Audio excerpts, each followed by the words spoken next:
Hi, this is Scott with eTrailer, and today we're taking a look at and installing our CURT Class 3 hitch on our 2017 Volvo XC90. Our CURT hitch on our Volvo today is going to be a hidden cross tube design, so you're not going to see your cross tube or anything hanging out the back. The only thing you're really going to see is just the receiver hanging down out of the bottom.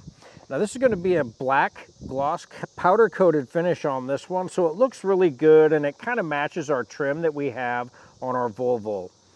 This is going to be a 2-inch hitch, so it's going to accept most of your common accessories that are out on the market. This is going to be a pretty heavy duty hitch, so if you plan on hauling some heavy e-bikes or quite a few bikes on here, or even a cargo carrier loaded down with a bunch of gear, this is going to get it done for you. This one's going to also be able to do some towing, so if you plan on doing some towing with it, it's a really nice option as well. The Volvo is a really popular vehicle and they're really nice, and it really doesn't take away a lot of the look from the vehicle at all. Another nice thing about this one is it's always going to be accessible. There are some out there on the market where you can remove the receiver out of the bottom, but this one's always going to be here. So if you plan on using it all the time, maybe you're biking a lot or you do a lot of camping and have some extra gear on the back, this one's going to fit the bill. This hitch is going to have a 5/8 pinhole opening, and that's going to hold in any of your accessories that you put on your back of your vehicle. Now this one won't come with a pinning clip, so you may want to pick one up here at eTrailer, or keep in mind a lot of your accessories out now may have one with it, so do keep that in mind. Now as far as your chain loops, these are a heavy duty welded on design, and these are going to accept either your S style hooks, so those are going to work really good for you, or your clevis style will work as well. You just have to move it around a little bit to get it to go on there, but those work really well. So either of those are going to work for your trailer towing needs. As far as measurements go for this hitch, from the center of the pinhole out to the edge of our bumper, we're looking at right around 3 inches for that number.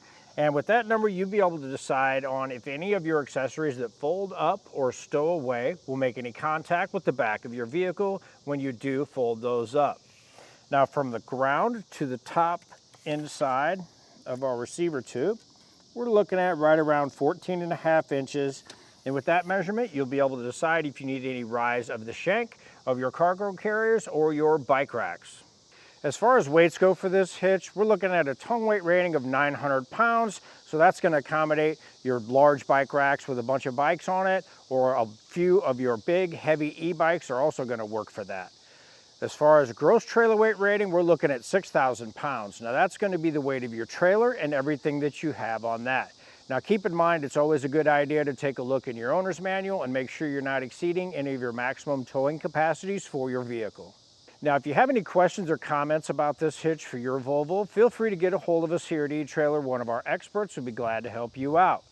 Now as far as installation goes, it's kind of tricky. You do have to take off the fascia, but it really isn't too hard to do. The fascias on these come off fairly easy, so it's something you can do in your driveway or in your garage with a buddy. Now, if it's something you don't have time to do yourself, you can always take a look at our dealer locator and get something done for you locally. If it's something you feel like tackling yourself, stick around, watch our video, and we'll help you get it installed.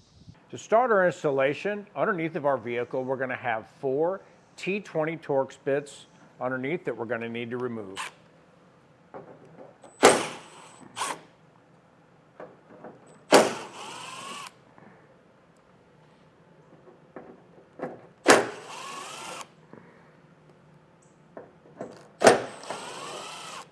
While we have our T20 bit out, we're going to have 5 T20 fasteners behind our fender well on this fender well skirting. We're just going to get those removed. And I'm using an angled style, but you can use either the handheld type or whatever you can use just to get in behind here, whatever is easiest for you.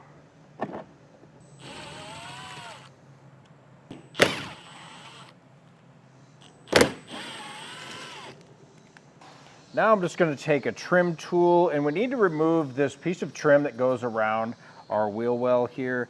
And so what I'm going to do is try and get behind that and just kind of get it started, get it to pop up. And if you noticed, I do have everything taped off. That's where we're going to prevent any kind of scratching. And once we get this started, we should be able to work our way up, just applying a little pressure, and that'll pop right off for us. Now that we have that pop back, we'll get inside of our tailgate area and we'll remove our fasteners in there. Now inside of our hatch, we're gonna have these rubber bumpers on both sides. With these, you just wanna give these about a quarter turn and you'll feel it unlock. And then we can just pull those back. Sometimes they'll come out if you just wiggle them, or we can use our trim tool. Just get behind that, pull that right out, and we'll do that on both sides. On both sides of our vehicle, to get our fascia removed, we're just gonna wanna start down here at the bottom and work our way up and pop this loose.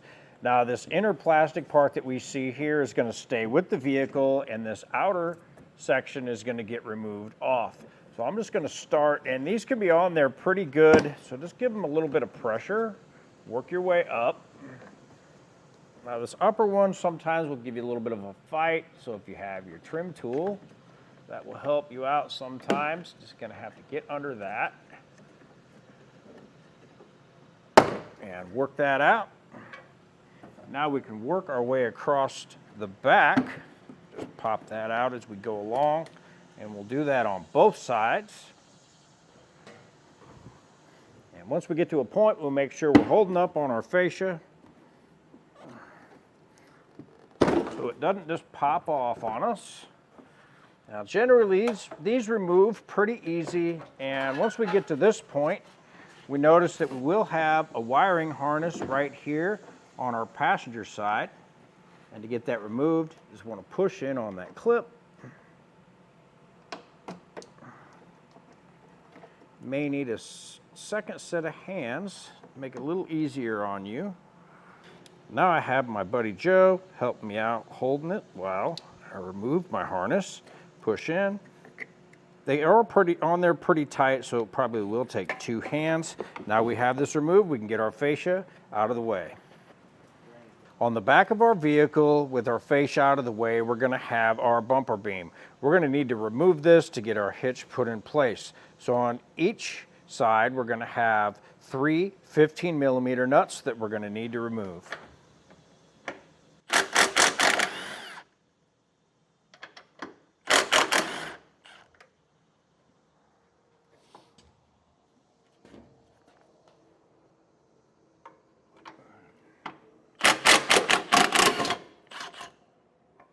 Now once we get down to our last one, I like to hold my bumper beam up so it doesn't fall off after I remove the last nut.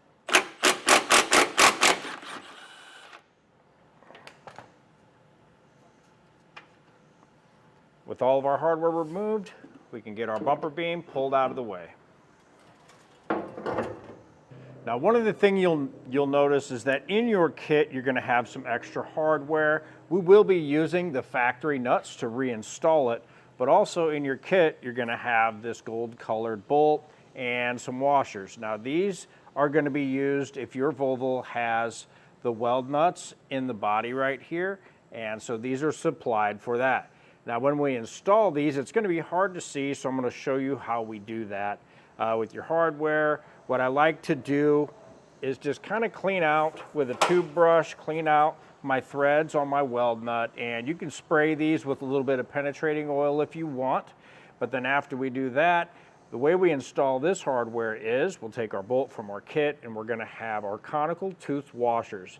Now on one side you're going to have the teeth, and you want to make sure when you install this that you put this on the bolt with the teeth so they're going to be facing towards your hitch.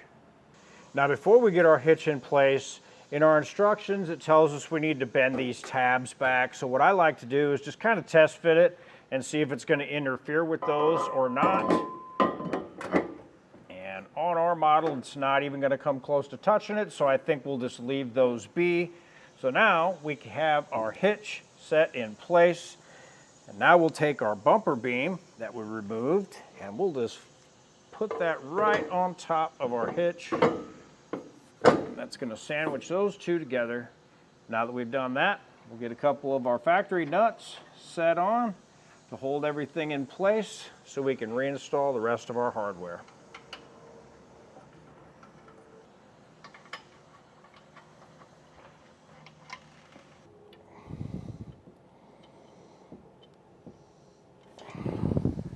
Now we'll come back through and snug down all of our hardware. What I like to do is kind of alternate, kind of from corner to corner, and that will help draw everything down.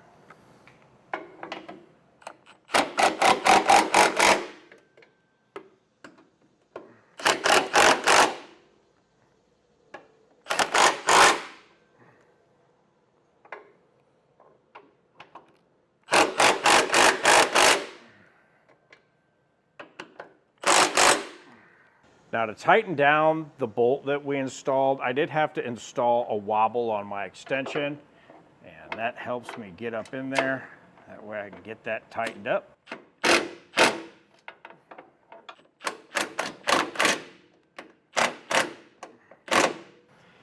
Now to torque down our bolt that we installed into our weld nut, it can be a little tricky. I am using a wobble and a 17mm socket for that, with an extension, and it's kind of tricky to get up in there. And just make sure when you do that, you're just pushing in with it.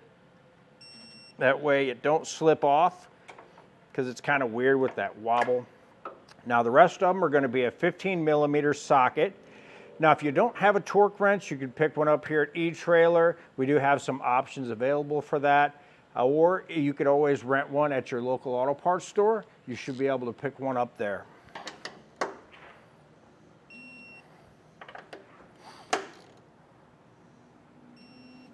Now before we can get our fascia put back on, we need to get it trimmed out. So we just followed the instruction manual and went by the instructions on the measurements we needed for that. So now I'm just going to use a multi-tool to get this cut out. You could use a utility knife, a Dremel tool, or whatever you have to do this, but I have a multi-tool, multi-cutter handy, so I'll just get that going now.